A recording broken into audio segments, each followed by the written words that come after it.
Bugungi suhbatdoshlarimiz san'atsevarlar O'zganali Mahmudov hamda ularning farzandlari Sherali Mahmudov bo'ladilar. Nani parvon, nani hokiz, tarinizi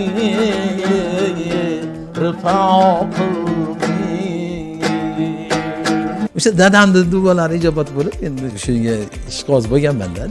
O'sha yoshligimizdan shu aql hushim tanigandan beri shu xonadonimizda musiqa, cholg'u asboblar doim bo'lgan. Hech bir inson bilmagay kimli bo'lar taqdirida, oxiratga sol imorat ko'zni yummasdan turib. O'ylamagan narsa bo'lganda, Sherali Jo'rayevda stolda o'tiribmiz. Shuni orasida menga beryapti mikrofonni. Aleni davom etdi. Billa qo'shilib aytdim. O'sha nimaga endi bunday bo'lishi mumkin desa, meni qalbimdagi muhabbatni Alloh taolo unga bildirdi.